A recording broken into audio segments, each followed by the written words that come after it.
बेहद की परम महाशांति है। बेहद की गुड मॉर्निंग सभी को। सभी का स्वागत है, परम परम स्वागत है परम शांति मेडिटेशन एंड मोटिवेशन चैनल में। मैं आप सभी दिव्य आत्माओं का हार्दिक स्वागत करती हूँ हमारे डेली लाइफ मेडिटेशन में 5:30 to 6:30 में। तो कैसे हैं आप सब? आशा करती हूँ आप सब अच्छे होंगे और बेहद के आनंद में होंगे, बेहद की खुशी में होंगे। तो आज चलिए हमारा डे फोर्स बेहद के ज्ञान कोर्स का हम शुरू करते हैं। फटाफट ज्वाइन कर लीजिए। जब तक आप सब ज्वाइन कर रहे हैं तो फटाफट कुछ थोड़ा सा अंश ले लेते हैं, हल्का सा रिकैप कर लेते हैं, जिससे कि आप रिफ्रेश हो जाए जो हमारा डे 3 में हम लोगों ने किया था, क्योंकि उसी से रिलेटेड आज हम आगे अपना ज्ञान चर्चा बढ़ाने वाले हैं।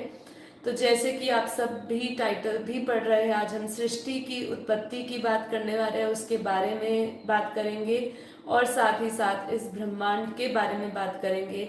आज हमारा जो टॉपिक है, धीरे धीरे हम जैसे जैसे ज्ञान बढ़ा रहे हैं हम ऊपर की ओर बढ़ रहे हैं। देखिए आपने जैसे जैसे अभी देखा कि हम धरती से ऊपर, हम लोगों ने पिछले एपिसोड में, हमारा जो पिछला डे 3 का एपिसोड था उसके अंदर हमने धरती से ऊपर जो 14 लोक है, जिसे 14 भुवन कहते हैं, हमने उसके बारे में समझा। उसमें भी अभी हमारा थोड़ा सा सत्यलोक, ब्रह्मपुरी और विष्णुपुरी और शिवपुरी को जानना बाकी था, जिसमें आता है इस ब्रह्मांड का परम धाम। उसको भी जानना हमारा बाकी था थोड़ा बहुत। और इस ब्रह्मांड में भी अभी हम इस ब्रह्मांड को ही समझने वाले हैं। आज भी अगले एपिसोड्स जो हमारे आएंगे उसमें हम ब्रह्मांड से ऊपर महाब्रह्मांड, परम महाब्रह्मांडों को समझेंगे, जिसको गैलेक्सी कहते हैं, यूनिवर्स कहते हैं, उनकी क्रिएशन को समझेंगे। पर आज हमारा जो पूरा एपिसोड रहने वाला है वो इस ब्रह्मांड तक ही सीमित रहने वाला है। उसका पूरा हम चर्चा करने वाले हैं कि ये धरती भी क्यों बनी, कब बनी, इस पूरे ब्रह्मांड की क्रिएशन कैसे हुई, इस ब्रह्मांड का क्रिएटर कौन है परमपिता परमात्मा, उसकी भी बात करेंगे। और जब हम परमपिता परमात्मा की बात करते हैं तो उसके अंदर ब्रह्मा, विष्णु, शंकर जी भी आ जाते हैं। तो इन त्रिदेव की क्या ड्यूटी है ये जान जाएंगे। और साथ ही साथ कुछ और भी ऐसे पहलू लेने वाले हैं, जैसे कि हमारे जैसी धरती दूसरी है या नहीं है। और उसके सिवा सूर्य, जैसे हम धरती की बात करते हैं तो सूर्य भी आ जाता है। तो सूर्य भी कब आया, इसकी भी आवश्यकता कब हुई, क्या ये पहले से ही था, तो इसको भी हम धीरे धीरे समझेंगे। तो शुरू करते हैं अपना एपिसोड। और अपने एपिसोड में सबसे पहले हम जहाँ पे हमने छोड़ा था, हमने पुराना जो एपिसोड लिया था उसमें हमने समय की बात करी थी। हमने अच्छा खासा समय लिया है उस वीडियो में समय काल चक्र को समझाने में। आप जरूर देखिएगा, वो काल चक्र को समझिएगा, क्योंकि देखिए यदि आपने अपनी धरती को समझना है, यदि आपको ब्रह्मांड को समझना है, तो बिना काल चक्र को जाने इस ब्रह्मांड का चक्र कैसे चलता आया है अब तक। क्योंकि हम जानते हैं कि ये पूरा ब्रह्मांड, जैसे हम जानते हैं सतयुग, त्रेता, द्वापर, कलयुग, ये चक्र चलते रहते हैं। पर ये चक्र चलते हैं तो उसके बाद ये चक्र चलते समय क्या क्या होता है, इस सृष्टि पे क्या क्या होता है ना। सृष्टि क्योंकि परिवर्तित होती रहती है। जब सतयुग होता है तो दुनिया अलग होती है, जब द्वापर होता है तो दुनिया, सृष्टि अलग होती है, फिर कलयुग में अलग होती है। ऐसे चारों युग में अलग अलग तरह से सृष्टि बदलती रहती है। और जब सृष्टि बदलती है, समय बदलता है, तो समय के साथ साथ, काल के साथ साथ, काल का अर्थ क्या होता है, पावर भी होता है। समय जब हम बात करते हैं, समय मतलब गति, उसका मतलब काल, और उसका मतलब पावर, तो पावर भी बदलती रहती है। इसलिए बिना काल चक्र को समझे आप बापू जी के ज्ञान को आगे नहीं समझ सकते। क्योंकि जब हम इस ब्रह्मांड की बात करते हैं तो ब्रह्मांड भी एक फिक्स्ड आयु के साथ आया है। और ये आयु हम तभी समझेंगे जब हम 4 युगों को समझेंगे। 4 युगों के में भी जो प्रलय होती है और मानव सृष्टि कितनी बचती है, कब हमारे कल्प प्रलय में तीन लोग पूरे हो जाते हैं, और कब हमारा जब महाकल्प प्रलय होता है तो पूरा ब्रह्मांड की आयु खत्म हो जाती है। तो इस ब्रह्मांड की आयु हमने उस दिन, तीसरा जो हमारा दिन था, उस दिन हमने समझी कि इस ब्रह्मांड की आयु होती है ब्रह्मा के 100 वर्ष। ठीक है, ब्रह्मा के 100 वर्ष। अब हम जब ब्रह्मा के 100 वर्षों को इस धरती के साथ कंपेयर कर रहे हैं, मतलब अगर आज मैं कहूँ कि आज यहाँ पे बैठ के कह रही हूँ कि ये पूरी सृष्टि ब्रह्मा के 100 वर्ष तक चलने वाली है, तो आप ये समझिए कि ये 100 वर्ष हमारे यहाँ मानवीय वर्ष की बात नहीं हो रही, ब्रह्मा के 100 वर्ष की बात हो रही है। और अगर हम ब्रह्मा के समय को भी समझे तो ब्रह्मा का केवल 1 सेकंड जब बीतता है ना, 1 सेकंड, तो यहाँ धरती पर 1 लाख साल बीत चुके होते हैं। अब आप इन सबकी कैलकुलेशन करने बैठिए, ठीक है, तब आपको पता चलेगा कि लगभग 310 खरब और 40 अरब साल का हमारा जो है ब्रह्मा का ये पूरा 50 साल का अगर हम खाली गिने तो 50 साल का समय होता है। अब आप समझिए इतने साल में कितना परिवर्तन, कितना कितना धरती घूम गई होगी, धरती पे कितने युग परिवर्तन हो गए। क्या आज की धरती और इतने साल पहले की धरती, क्या ये सब कुछ सेम होगा? कुछ भी सब कुछ बदलता जा रहा है। जैसे हम जनरेशन टू जनरेशन बोल रहे हैं कि जनरेशन बदल रही है, जनरेशन क्यों बदल रही है? क्यों? क्योंकि समय के साथ साथ तत्व बदल रहे हैं, एनर्जी बदल रही है, पावर बदल रही है, आत्माओं की शक्ति बदल रही है। जो हमारा जो पृथ्वी, हमारी जो सृष्टि है वो उसकी जो गुणवत्ता है, जैसे कि वो सतो प्रधान, जैसे 3 सृष्टि तो हमारी प्रकृति में 3 गुण पता है, सतोगुण, रजोगुण और तमोगुण। तो देखा जाए तो ये इसके जो गुणवत्ता है, जो हमारी सृष्टि की गुणता है वो बदलती जा रही है, इसलिए हम सब ये परिवर्तन देख रहे हैं।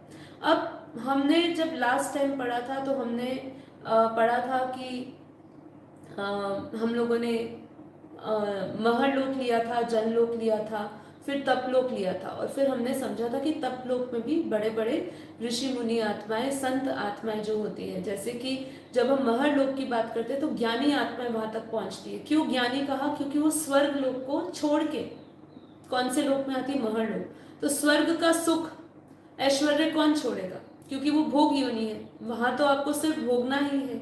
तो वहां से आत्मा कौन महरलोक में जाएगी? कौन स्वर्ग लोक में टिकेगी नहीं? जिसको पता है कि स्वर्ग लोक में सुख जो है वो भी एक माया है, वो भी टेम्पररी है, तो वो महरलोक जाएगी, तो वो ज्ञानी आत्मा जाएगी। फिर जब हम जनलोक में जाते हैं तो जनलोक में भी हम देखते हैं कि जैसे हम आज हम अपनी ये पृथ्वी देखते हैं, यहाँ पे हम एक सृष्टि में एक परिवार देखते हैं, जन मतलब लोग, तो जैसे हम यहाँ परिवार देखते हैं वैसे वहां पे भी सूक्ष्म में आत्माएं साथ में रहती है। पुरुष प्रकृति में सब साथ में परिवार रहता है, लेकिन वहां पे ऐसे भोग योनि नहीं है जो हम धरती पे देखते हैं। अब फिर जब ऊपर तपलोक की बात करते हैं, तपलोक में वही आत्माएं जाती है जो वैराग्य होती जाती है। मतलब क्योंकि देखिए जैसे जैसे हम जनलोक, जैसे जैसे हम महरलोक से जनलोक, जनलोक से तपलोक जा रहे हैं, जैसे कि हमने योजन में भी समझाया था कि जब हम महरलोक का योजन समझते हैं 1 करोड़ योजन है, फिर जनलोक को समझते हैं 2 करोड़ योजन तक विस्तार है, फिर हम जब तपलोक को समझते हैं तो तपलोक का 4 करोड़ योजन है। अब जब ये हम ऊपर की बात करते हैं ना, तो हमें एक चीज यहाँ पे रियलाइज करना है, समझना नहीं है केवल, आपको ये ज्ञान रियलाइजेशन कोर्स है। इसको रियलाइजेशन कोर्स क्यों कहा है? कि जब आप अपनी सोल जर्नी कर रहे हैं, सोल जर्नी ऊपर की तरफ जाते हुए, हमारा जैसे 5 महाभूत का जो ये शरीर है, आकाश, वायु, अग्नि, जल और पृथ्वी, हम जब धरती पे आए थे तो हमारे अंदर ये जो तत्व आए थे, ये तत्व इकट्ठे सब कुछ नहीं आ गए, मतलब हम सीधा 5 तत्वों में नहीं आ गए। आज अभी हम जब इस ब्रह्मांड के क्रिएशन में धरती के क्रिएशन को समझेंगे तब ये हम बात फिर से दोहराएंगे। तो हम जब रियलाइज करें कि जब हम हायर डायमेंशंस की ओर बढ़ रहे हैं, तो हायर डायमेंशंस में हम जिन तत्वों का अभी भारीपन महसूस कर रहे हैं ना, जैसे जैसे ऊपर के आयाम में जाएंगे, जैसे कि हिमालय में जब ऋषि मुनि तपस्या करते हैं तो वो साइलेंस की पावर में होते हैं, जब उनके अंदर राग, द्वेष, ईर्ष्या ये सबसे वो परे चले जाते हैं, सृष्टि के मोह से वो परे चले जाते हैं, ये देह के मोह से परे चले जाते हैं, तो उनके अंदर जो आकाश और वायु तत्व है धीरे धीरे बढ़ता जाता है, और जो स्थूल हमारे जल तत्व है, धरती और मिट्टी, ये तत्व धीरे धीरे हल्के होते जाते हैं। जैसे जैसे आप, कहने का तात्पर्य है कि महरलोक से जब आप जनलोक पे जाएंगे और जनलोक से तपलोक में जाएंगे तो आकाश तत्व बढ़ता जाएगा, बढ़ता जाएगा। जैसे जैसे आप सत्यलोक में जाओगे और आकाश तत्व बढ़ेगा, और फिर धीरे धीरे ऊपर जाओगे, क्योंकि हम सूक्ष्म से कारण जगत में जाएंगे। तो कारण जगत क्या है? कारण जगत हमारा विष्णु लोक को हम कारण जगत कहते हैं। हमारे ये ब्रह्मापुरी तक थोड़ा अंश मात्र हमें माया दिखती है, मतलब ब्रह्मापुरी में भी माया है। बापूजी ने अपनी वीडियो में बताया कि अंश मात्र में भी माया होती है ब्रह्मापुरी में। और अगर माया से परे, मतलब जब विष्णुपुरी जाते हैं तो वहां से माया हमारी खत्म, लुप्त हो जाती है। तो वहां पे कारण जगत बोला विष्णुपुरी को। तो सत्य लोक में भी हमारे 3 तत्वों की दुनिया होती है, पर तत्व बिल्कुल हल्के होते जाते हैं, बिल्कुल हल्के। तो सबसे पहला प्रश्न यहाँ पे एक आएगा, क्या सत्यलोक और ब्रह्मापुरी एक है? तो नहीं जी, नहीं। सत्यलोक और ब्रह्मापुरी दोनों अलग है। सत्यलोक जो है वो ब्रह्मापुरी के नीचे की लेयर है। और जब हम कहते हैं सप्त ऋषियों ने, अभी हम इसकी भी धरती की फॉर्मेशन की बात करेंगे कि कैसे उसकी उत्पत्ति हुई, तब हम समझेंगे कि जब सप्त ऋषियों ने बनाया, 7 लोक बनाए, तो उसके अंदर वो ब्रह्मापुरी से नीचे ये 7 लोक थे। हाँ, तो ये धरती के ऊपर ये 7 लोक थे। तो ये हमें समझना है। तो सत्य लोक में सत्य दुनिया थी। सत्य लोक का जो आवरण है, सत्य लोक का जो एक घेरा है, वो घेरा और ब्रह्मापुरी दोनों में थोड़ा सा अंतर है। ठीक है, अब इसके ऊपर आते हैं विष्णुपुरी में। विष्णुपुरी में जिसे वैकुंठ धाम भी कहते हैं, जिसको गोकुल धाम भी कहते हैं। तो यहाँ पे जब गोकुल धाम कहते हैं, जो भी कृष्ण भक्त होते हैं, जो विष्णु को मानते हैं, तो वो कहाँ जाते हैं? उनकी गति कैसे होती है? जैसे हम हमेशा बात करते हैं अंत मते सो गति। तो अंत मते सो गति में जो भी कृष्ण को मानने वाले होते हैं, विष्णु को मानने वाले होते हैं, नारायण को मानने वाले होते हैं, जो भी विष्णु के अवतार हुए वो उनको मानते हैं, तो वो विष्णुपुरी में जाते हैं।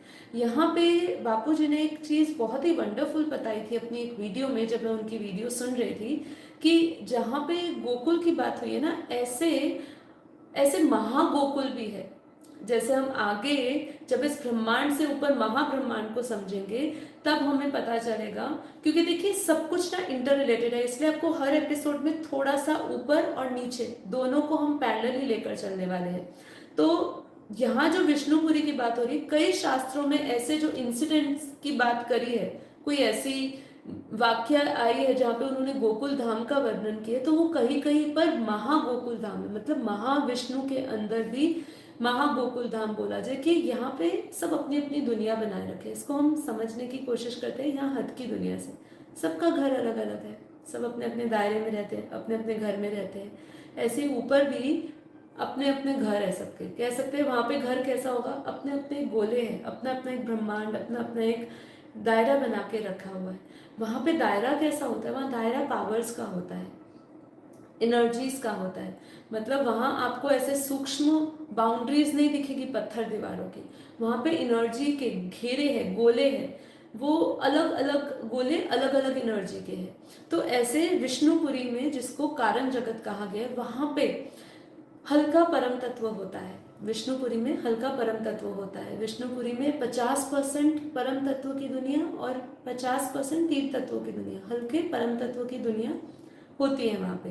अब कई लोग जो पहली बार आ रहे हैं वो समझे कि ये परम तत्व क्या है। तो ये जो परम तत्व हम बात करते हैं, कहते हैं ना, हे प्रभु तू मुझे परम तत्व में ले जा। हम अपनी प्रार्थनाओं में सुनते हैं कि जब भी भगवान से प्रार्थना की जाती है, उसको बोलते हैं कि हे परमात्मा तू मुझे तत्व से परम तत्व में ले जा, तू मुझे परम धाम ले जा। तो ये परम धाम, परम तत्व, ये परम क्या है? परम शब्द ऐसा है जो इस नात जात आयु समय सब चीजों से ऊपर है। ठीक है, तो उससे ऊपर ले जा। ये रिफाइन पार्ट है। रिफाइन, जब आप किसी भी चीज को रिफाइन करते हो, उसकी प्योरिटी की तरफ जाते हो, तो ये हमारी तत्वों की प्योरिटी है, जिसको हम परम तत्व कहते हैं। जैसे जैसे हम ऊपर जाएंगे, हमारा परम तत्व का शरीर होगा, ये 3 तत्व भी खत्म हो जाएंगे। तो परम तत्व का शरीर कहाँ से शुरू होता है? विष्णुपुरी से, विष्णु लोक, जिसको वैकुंठ भी कहते हैं। तो जितना भी वहां पे भी आज कृष्ण और राधा का, वहाँ पे भी राधा का लोक है। जैसे जैसे ऊपर जा रहे हैं ना हम, वहाँ पे दुनिया बहुत अलग है, आप उसको कल्पना भी नहीं कर सकते। मतलब हमारे जो हम कथाएं, जो अपने इतिहास देखते हैं ना, जब हम अपने पुरानी कथाएं देखते हैं, तब हमें थोड़ा पता चलता है कि जैसे कहते हैं वहाँ रासलीला होती है। तो ये सब जो है, ये सब आज भी ऊपर सूक्ष्म दुनिया में ऐसी दुनिया है। और इसका प्रमाण सिर्फ हमारे बापूजी ये ज्ञान के द्वारा नहीं दे रहे, इसका प्रमाण बहुत लोग बोल रहे हैं कि ऊपर सूक्ष्म दुनिया मौजूद है, ऊपर भी लोग हैं, जिसको वो परग्रही भी कह देते हैं, भूत प्रेत की भी योनि कह देते हैं, तो सूक्ष्म लोग भी कह देते हैं, अलग अलग नाम से, कारण जगत भी कह देते हैं। मतलब वहां पे जैसी जैसी पावर, वैसी वैसी दुनिया, वैसे वैसे आत्माएं। ठीक है, जो आत्माएं हल्की होती है, पावरफुल होती है, वो ऊपर के लोक में रहती है, वो ऊपर तक जाती है। और कई कई आत्माएं ऐसी होती है जो धरती लोक पर तक ही सीमित रहती है, जो काम क्रोधी लोभी मोही होती है। ऐसे कितने एग्जाम्पल्स हमें भी लोगों ने दिए। लोगों ने कितना कहा कि एक भाई था जो हमारे ज्ञान में भी चलता था, उन्होंने हमें बताया कि उनका जो बेटा था वो विष्णु भक्त थे, बहुत बहुत उनकी भक्ति बहुत ही कड़ी थी विष्णु के प्रति। और जब वो छोटी उम्र में ही उनका बच्चे का देहांत हो गया, लगभग शायद 25-30 साल के अंदर ही अंदर होंगी उनकी उम्र उस लड़के की। और जब वो चले गए तो वो अपने अपने पिता के स्वप्न में आए और उन्होंने कहा कि अपने पिता से बोला कि तुम रो मत, मैं अच्छी जगह पे पहुंच गया हूँ, मैं विष्णुपुरी में हूँ, अभी मैं विष्णुपुरी में हूँ, वहां पे बैठा हूँ, वहां दुनिया बहुत अच्छी है, तू मेरी चिंता ना कर। तो ऐसे वाक्य हुए हैं।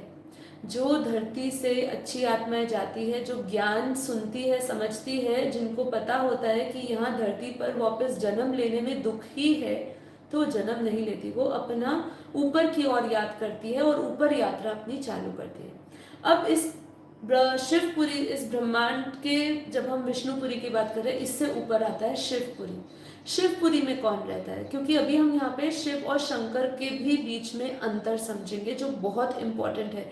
कई लोगों ने शिव और शंकर को एक कर दिया। सबसे बड़ी समस्या यही है कि हमारे सारे शास्त्रों में जितना भी ज्ञान जो ओरिजिनली दिया गया ना, सब में मिक्स कर दिया, जिसमें जो समझ आया वो दे दिया।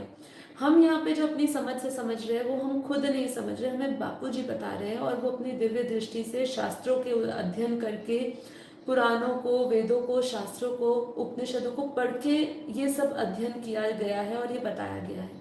शिव और शंकर में अंतर होता है। अभी हम इसमें, इस ब्रह्मांड के जब क्रिएटर में आएंगे तो और गहराई से समझेंगे, पर पहले शिवपुरी की बात करते हैं कि शिवपुरी में होता क्या है। शिवपुरी में, इस ब्रह्मांड में जो आकारी शिव शक्ति है, जिसको सदा शिव और सदा शक्ति कहते हैं, ठीक है, वो वहां पे निवास करते हैं। और शिवपुरी में परम तत्वों की पूरी 100% परम तत्वों की दुनिया होती है। वहां पे धीरे धीरे, जैसे कहा ना, ऊपर के आयाम में पढ़े तो हमने विष्णुपुरी में कहा था कि वहां तत्व भी है, 3 तत्व भी है, लेकिन हल्के होते हैं।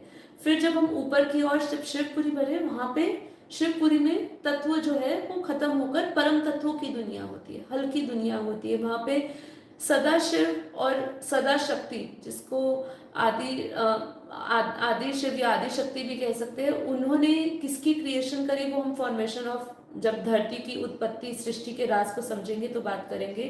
तो इससे ऊपर है शिवपुरी। अब शिवपुरी से ऊपर आता है इस ब्रह्मांड का सबसे ऊंचा धाम, जिसको कहते हैं परम धाम।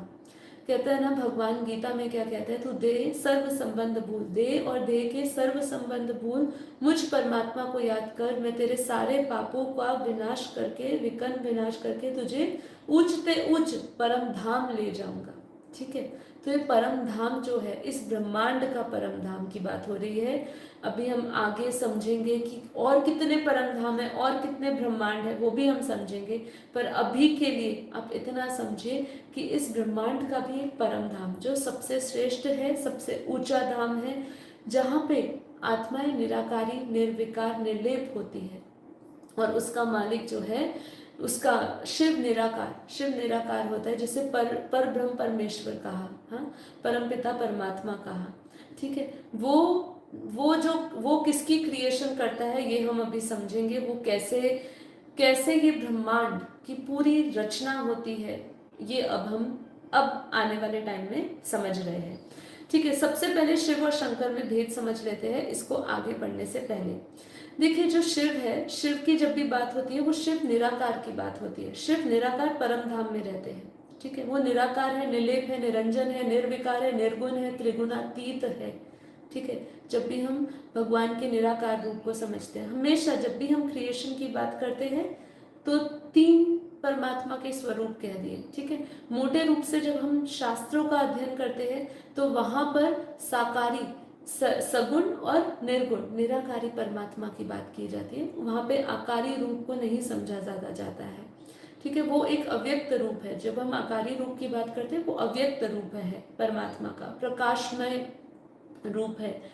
तो जब हम ज्ञान की दृष्टि से समझते हैं तो परमात्मा की हम तीन रूप को समझते हैं।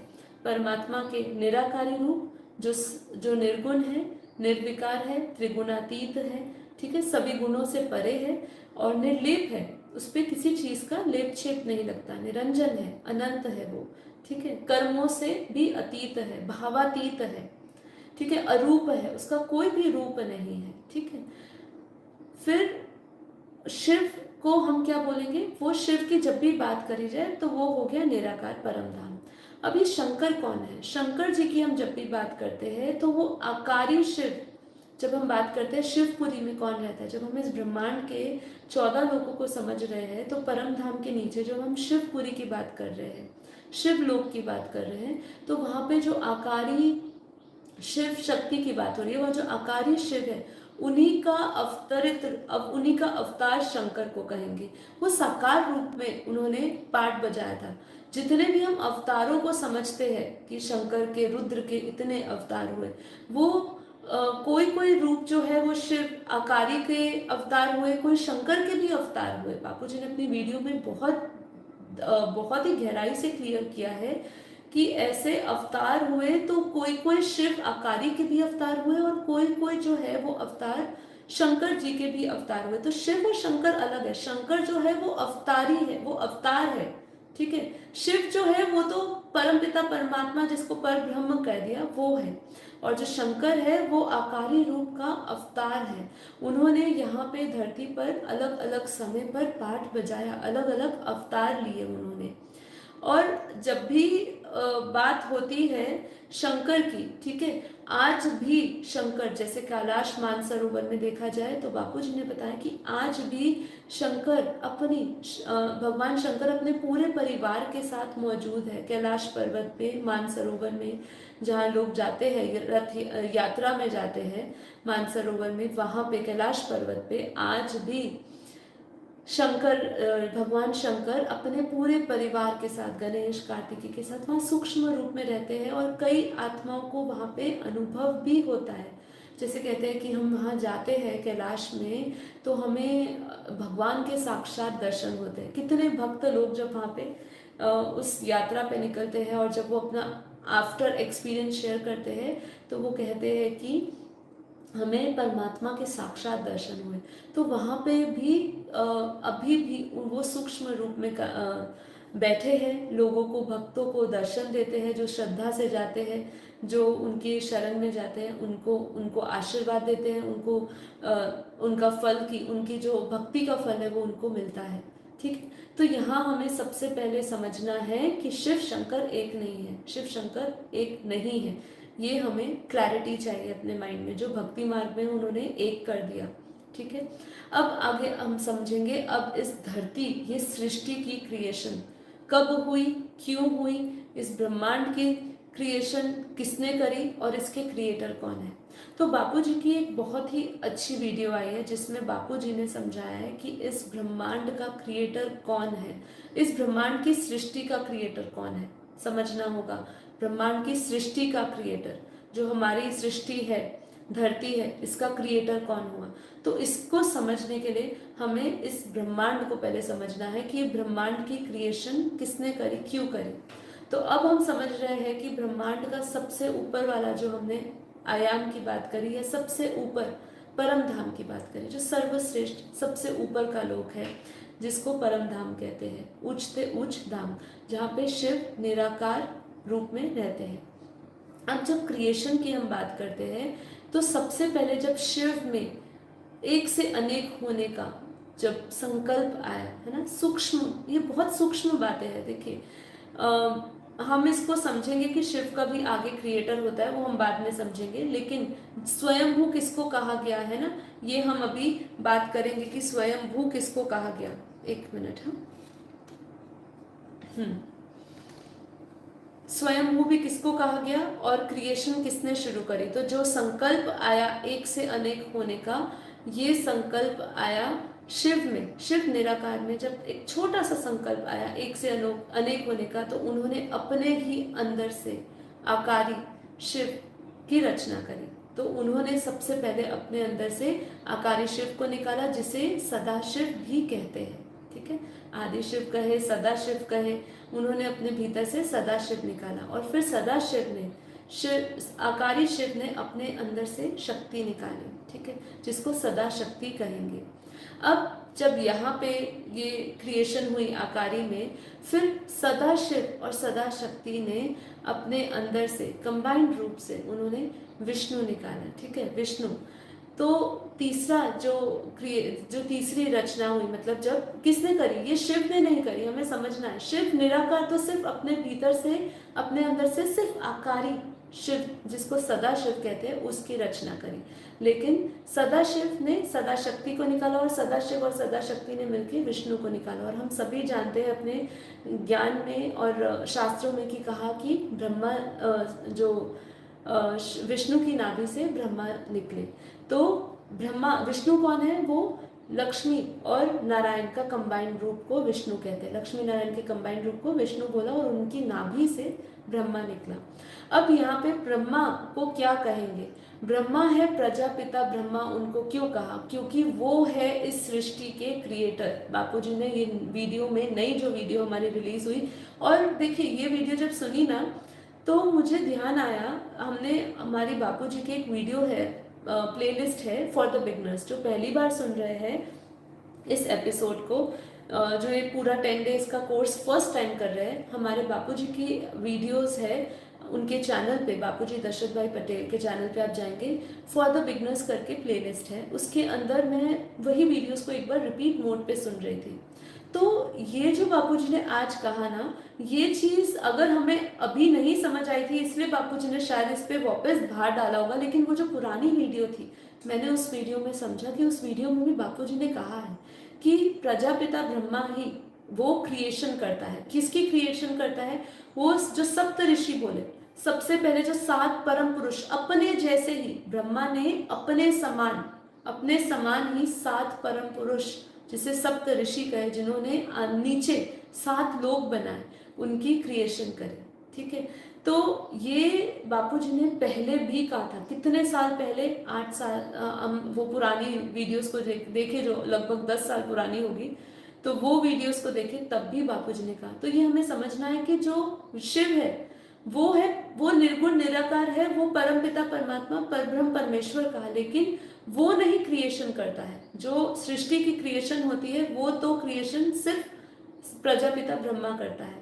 तो प्रजापिता ब्रह्मा ने अपने जैसे 7 परम पुरुष निकाले। फिर वो 7 परम पुरुष जो थे, उन्होंने अपने अंदर से परम प्रकृति निकाली। ठीक है, तो ये जो 7 परम प्रकृति निकाली और जो 7 परम पुरुष थे, ये कैसे थे, ये परम तत्व के थे। अब हम धीरे धीरे ब्रह्मांड में सृष्टि कब बनी, इस पे हम धीरे धीरे आने वाले हैं। अब मैंने बीच में आपसे एक प्रश्न पूछा था कि क्या शिव, जिसको निर्गुण निराकार परब्रह्म परमेश्वर कह रहे हैं, निराकार जो परम धाम में रहते हैं, क्या वो स्वयंभू है? स्वयंभू कौन है? तो स्वयंभू वो नहीं है। स्वयंभू, बापूजी की वीडियो सुनते सुनते उन्होंने मुझे उसमें क्लैरिटी हुई कि शंकर को स्वयंभू कहेंगे, उनके माता पिता नहीं होते हैं। ठीक है, वो आपने कभी शंकर के माता पिता नहीं देखे होंगे, वो आकारी शिव में से निकले, लेकिन हमारे शास्त्रों में उनके माता पिता कोई नहीं बताए गए हैं। ठीक है, तो उसको स्वयंभू कह दिया, लेकिन वो भी आकारी शिव सदाशिव से ही निकले, लेकिन उनको स्वयंभू कहेंगे। शिव जो है इस ब्रह्मांड का जो परम पिता परमात्मा, जिसे परब्रह्म परमेश्वर कहा, उनका भी क्रिएटर है। ठीक है, वो हम आगे आने वाले एपिसोड में समझेंगे। अभी हम उसकी चर्चा नहीं कर रहे कि शिव का क्रिएटर कौन है, लेकिन शिव को बनाने वाला भी है कोई। शिव निराकार जो है उसका उसका भी कोई क्रिएटर है, हम उसको बाद में जानेंगे। तो अब वापस हम आते हैं अपने सृष्टि की क्रिएशन को समझने के लिए कि 7 परम पुरुष बने। परम पुरुष ने अपने अंदर से प्रकृति निकाली, परम प्रकृति निकाली। तो बिल्कुल इसकी जो क्रिएशन थी वो कैसी थी? परम तत्वों की क्रिएशन थी। ठीक है, अब ये जब परम पुरुष बने, अब ये जब दुनिया बनी, ठीक है, तो ये दुनिया परम तत्वों की थी। उस समय दुनिया परम तत्वों की थी।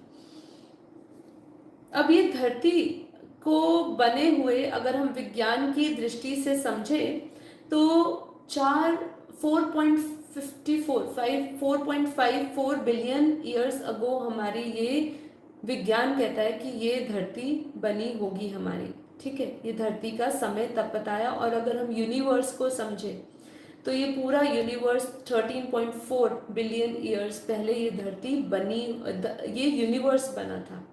तो अब जब हम परम पुरुष और परम प्रकृति की बात कर रहे हैं कि उन्होंने ये बनाया जो दुनिया परम तत्वों की थी, अब ये परम तत्वों की दुनिया में तत्व कैसे आए? धरती की जरूरत कब पड़ी? तो यहाँ हम वापस एक बार रिकैप करने वाले हैं ब्रह्मांड के समय को, ब्रह्मा के समय को, कि अभी समय कौन सा चल रहा था? अभी ब्रह्मा का दूसरा परार्ध चल रहा है। हमने समझाया था लास्ट एपिसोड में कि ब्रह्मा का दूसरा परार्ध चल रहा है। ब्रह्मा के 100 वर्ष को, अर्थात जो ब्रह्मांड की आयु है, उसको 2 परार्ध में बांटा है। पहला परार्ध में कब धरती बनी थी ये समझ रहे हैं हम कि पहला जो परार्ध था जो 50 वर्ष का था, ठीक है, उसके अंदर पहले धरती नहीं थी, धरती की कोई आवश्यकता नहीं थी, क्योंकि दुनिया परम तत्वों की थी। धरती तो तब जरूरत पड़े किसी चीज को टिकाने की, कुछ गिर रहा हो तब हमें धरती की आवश्यकता पड़ती है। तो धरती की उस समय आवश्यकता नहीं थी। जब हम ब्रह्मा के शुरू के 10 साल, मतलब पहले परार्ध के, जब हम ब्रह्मा के 10 वर्ष की बात कर रहे होते, पहले 10 वर्ष, ठीक है, इसलिए मैं वापस रिकैप कर रही हूँ जो लोग अभी अभी ज्वाइन हो रहे हैं कि ब्रह्मा के 2 परार्ध में पहला परार्ध 50 साल का जो बीत चुका है, अभी दूसरा परार्ध चल रहा है। दूसरे परार्ध का पहला दिन चल रहा है ब्रह्मा का, 7वां मनवंतर और 28वां युगांतर चल रहा है। 198 करोड़ साल दूसरे परार्ध के धरती पर बीत चुके हैं। तो जो पहला परार्ध था उसमें जब ब्रह्मा के जो पहले 10 साल थे, तब धरती की मतलब उस समय जरूरत नहीं थी। धरती कब आई? 10 साल जब बीत गए तब धरती बनी। तो यहाँ पे अगर हम समझे तो कैलकुलेशन करें तो मतलब ये हुआ कि 310 अरब साल तक पहले कोई धरती नहीं थी। परम तत्वों की दुनिया थी, सूर्य चांद सितारे भी नहीं थे। क्यों नहीं थे? अब ये हमारे अंदर प्रश्न आता है कि ये क्यों नहीं थे उस समय? क्योंकि उस समय हम स्वयं प्रकाशित थे। जब भी बोलते हैं ना कि तुम्हारा जो वास्तविक स्वरूप है आत्मा का, परम प्रकाश है, तो हम पहले स्वयं प्रकाशित थे। हमें जो नक्षत्र, ग्रह, चांद, सितारे, ये एस्ट्रोलॉजी में जितने भी हम देख रहे हैं, ठीक है, ये सब कुछ बाद में आया। पहले हमारे अंदर खुद की, हम सेल्फ रेडियंस थे, हमारे अंदर सेल्फ इल्यूमिनेशन, हमारे अंदर जो पावर थी वो खुद की इतनी थी कि हम खुद शाइन करते थे। हमें ये जड़ तत्वों की या स्थूल प्रकाश की, इसके सहारे की आवश्यकता नहीं थी। जब ये परम पुरुष और परम प्रकृति जब ये गिरते गए, ये क्यों गिरे? देखिए, हर एक ब्रह्मांड में जब भी आकारी रूप में दुनिया बननी शुरू होती है, हमें समझना होगा तभी से सूक्ष्म में क्रिएशन शुरू हो जाती है। जब शिव ने अपने संकल्प से आकारी शिव और शक्ति बने, जब सदाशिव और सदा शक्ति आए, तभी से दुनिया बनने शुरू हो गई। ठीक है, आकारी में, सूक्ष्म में। और जैसे जैसे क्रिएशन होती गई ना, तो जो वायुमंडल है, मान लीजिए जैसे हमने समझाया आपको कि शिवपुरी में 100% परम तत्वों की दुनिया थी शिवपुरी में। अब वो 100% जो परम तत्वों की दुनिया थी वो 3 तत्वों में धीरे धीरे कैसे आई? मतलब उसमें परम आकाश और परम वायु अग्नि भी कैसे जुड़ता गया, क्यों जुड़ता गया, उसका कारण क्या होगा? उसका कारण था कि हम सूक्ष्म में क्रिएशन हो रही थी, और जब भी आपके अंदर से कुछ ना कुछ आप क्रिएट करेंगे तो आप उसमें एनर्जी लगाएंगे। देखिए, इसको हम आज के लाइव एग्जांपल्स के साथ समझते हैं स्थूल में हद की दुनिया में, कि जब भी हम कुछ कार्य करने जाते हैं आप उसमें अपना टाइम, अपना एफर्ट, अपनी एनर्जी सब कुछ लगाते हैं ना। कोई भी लक्ष्य को, पढ़ाई भी करते हैं तो उसमें आप अपनी एनर्जी निकालते हो, तो जब आप एनर्जी उसमें लगाते हो, मतलब आप 5 घंटे पढ़ते हो तो 5 घंटे के बाद क्या बोलते हो, अब मैं थक गया हूँ, मेरी एनर्जी ड्रेन हो गई है, मुझे आराम की ज़रूरत है, मेरे को अपने माइंड को थोड़ा अब आराम देना पड़ेगा, एक सैचुरेशन पॉइंट आता है। ये मैंने आपको एक बिल्कुल लेमैन एग्जाम्पल समझाया इस धरती लोक में समझाने के लिए। तो ऐसे ही जब ऊपर क्रिएशन होती थी तब संकल्पों से क्रिएशन होती थी। जैसे हमने कहा ब्रह्मा ने संकल्पों से सृष्टि बनाई, है ना। संकल्प, उस समय इतनी तत्वों में शक्ति थी कि एक संकल्प किया तो मिल गया। आज भी हम जो क्रिएशन देख रहे हैं धरती लोक पे, वो कहीं ना कहीं संकल्पों का ही देन है। आज हम ये मीडियम देख रहे हैं, टेलीफोन्स देख रहे हैं, मोबाइल्स देख रहे हैं, इसको कभी ना कभी तो बनाने वाला किसी ने तो संकल्प और इसका बीज डाला होगा ना। आज हमें ये जो मोबाइल में हम इतनी दूर से पूरे विश्व में कहीं पर भी किसी से बात कर सकते हैं, आज से आप 500 साल पहले चले जाइए और ये डब्बा अपने उन 500 साल पहले लोगों को दिखाइए तो उनके लिए तो ये अचंभा होगा। वो सोचेंगे ये कैसा डब्बा है।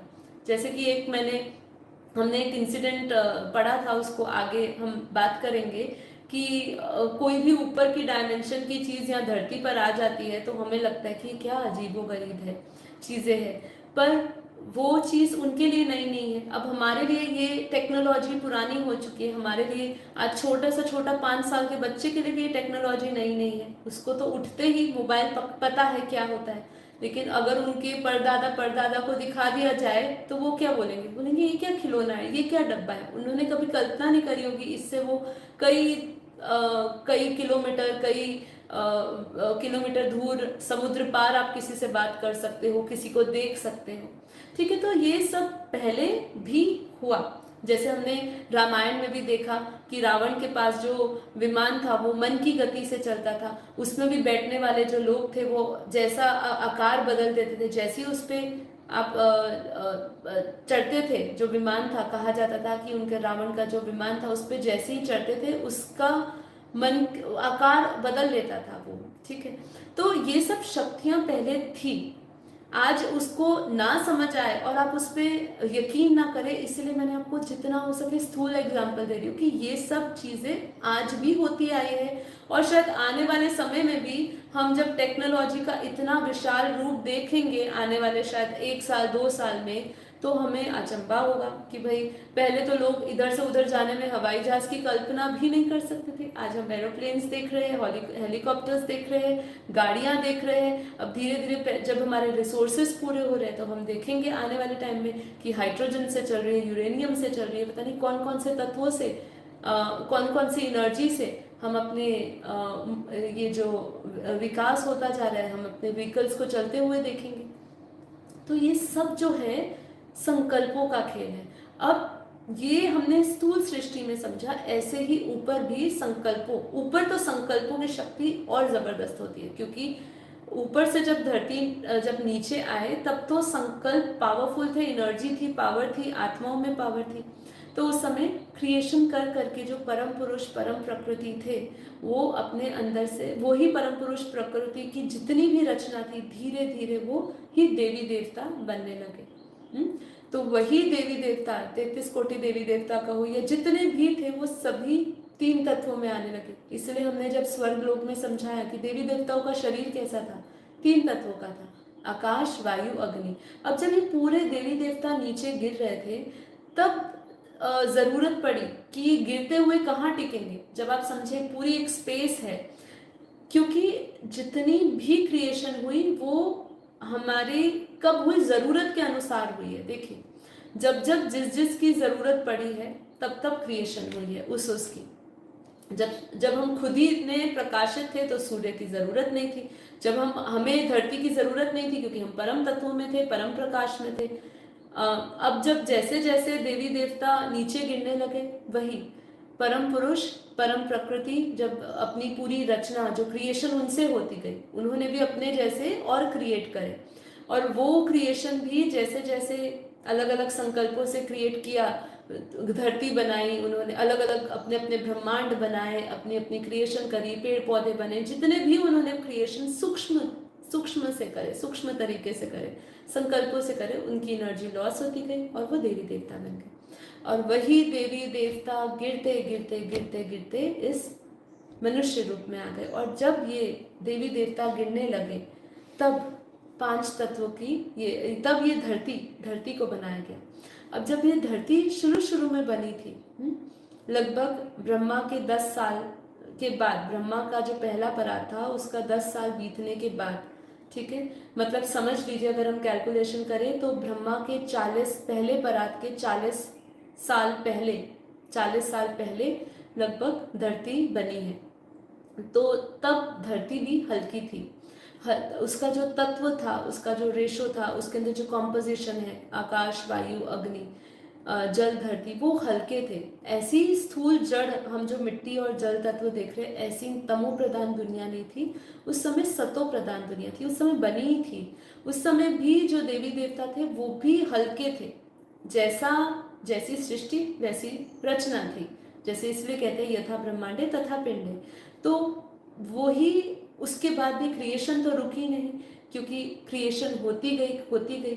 जैसे कि आज आप कहीं पर नई जगह पे जाते हैं तो आपका उस तरफ आकर्षण रहता है। मान लीजिए मैं फर्स्ट टाइम कहीं सिंगापुर जाऊंगी तो मेरा आकर्षण उधर बना रहेगा, मुझे वहाँ पे सब कुछ नई और सब कुछ अच्छा लगेगा, और जो कुछ भी अब तक मेरे पास होगा वो उसमें मुझे तृप्ति नहीं होगी, और मुझे ऐसा लगेगा कि ये एकदम नई चीज़ नहीं। ऐसे बच्चे को कोई नया खिलौना भी मिल जाए तो पुराना खिलौना छोड़ के नए खिलौने की ओर आकर्षित होता है। ऐसे जब नीचे गिर रहे थे तो बापूजी ने अपनी वीडियोस में बताया कि उनको भी रियलाइज नहीं था कि उनकी पावर डाउन हो रही है। ये सब कुछ इतना फास्ट क्रिएशन के टाइम हो रहा था, उनको एहसास ही नहीं हो रहा था। और जिनको एहसास हो गया होगा तो वो आत्माएं कहीं ना कहीं ऊपर के लोकों में रुक कर गई होगी।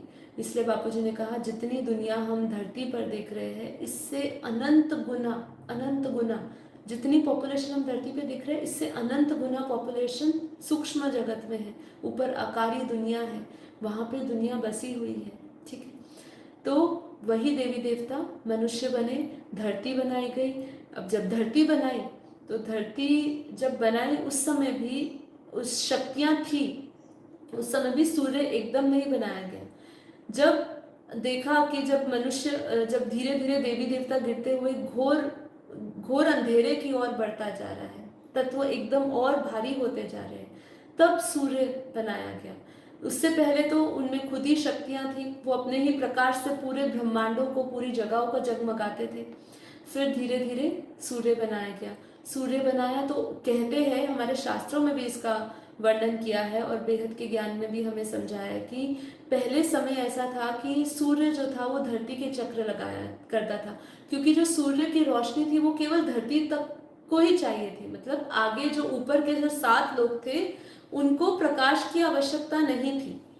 प्रकाश की आवश्यकता केवल जो थी वो धरती तक ही सीमित थी, धरती को ही चाहिए था प्रकाश, क्योंकि धरती ही घोर अंधेरे में सारी की सारी जो भी रचनाएं गिर रही थी वो धरती पर गिरती हुई घोर अंधेरे में जा रही थी। पर धीरे धीरे जैसे जैसे समय बीतता गया, वैसे वैसे संकल्पों से जैसे जैसे क्रिएशन होती गई, तत्व जड़ होते गए, तो आगे आने वाले समय में ऐसा है कि जितना भी तब सारे ऊपर के लोगों को भी प्रकाश यह था। तब हम कहते हैं कि सूर्य के आगे पीछे सारे जो ग्रह है वो सब उसके इर्द गिर्द घूमते हैं, क्योंकि कहते हैं कि यहाँ से जो प्रकाश है, सूर्य का प्रकाश है, वो सिर्फ ब्रह्मपुरी तक ही जाता है, इससे ऊपर नहीं जाता है, ठीक है।